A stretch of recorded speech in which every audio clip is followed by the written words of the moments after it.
اسلام اور الحاد، ہمیں ان دونوں کا مقدمہ دیانتداری کے ساتھ پیش کرنا ہے۔ الحاد پر گفتگو آج کے دور کی سب سے اہم اور سنجیدہ فکری ضرورت بن چکی ہے۔ الحاد انسان کے بارے میں، کائنات کے بارے میں، فطرت کے بارے میں، خدا کے بارے میں پورا ایک فکری بیانیہ رکھتا ہے۔ جب کوئی مقدمہ پیش کیا جاتا ہے تو اس میں دونوں چیزیں ملحوظ ہوتی ہیں۔ حق و باطل کا فیصلہ بر بنائے استدلال ہو۔ اگر آپ دیکھیں تو عقلی امکانات بنائے استدلال بنتے ہیں۔ اس کا سب سے زیادہ واضح نمونہ دور حاضر میں سامنے آیا ہے۔ اگر آپ غور کر کے دیکھیں تو حیاتیات میں نظریہ ارتقاء کیا ہے، یعنی عقلی امکانات میں سے ایک امکان۔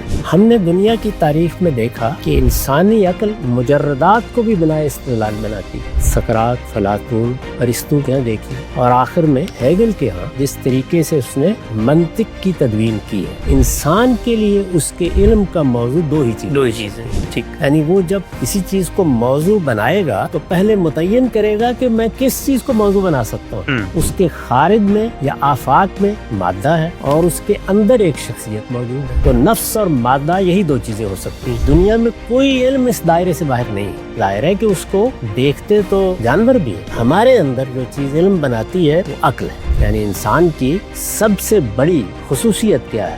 ان وجودی حقائق کو انسانیت قبول کرتی ہے، انسان بحیثیت انسان مانتا ہے۔ یہ علم و عقل کے مسلمات میں سے ہے۔ اگر کوئی ان کا انکار کرتا ہے، اور بعض موقعوں پر لوگوں نے کیا ہے، تو وہ سری مقابرت ہوتی ہے۔ وہ شخص جس وقت انکار کرتا ہے اس کا عمل خود اس کی تکذیب کر دیتا ہے۔ ہمارے یہاں بنائے استدلال یہ ہوگی کہ علم و عقل کے مسلمات بنائے استدلال ہے، تو اس میں یہ پہلی چیز ہے جس کی وضاحت کی گئی ہے، وجودی حقائق، وہ حقائق کی حیثیت سے ماننا، یہ گویا علم کی ابتدا ہے۔ یہ بات کسی سے راز نہیں رہی کہ میں ایک طالب علم ہوں۔ میں نے اپنے آپ کو ہمیشہ اسی حیثیت سے دیکھا ہے، پیش کیا ہے۔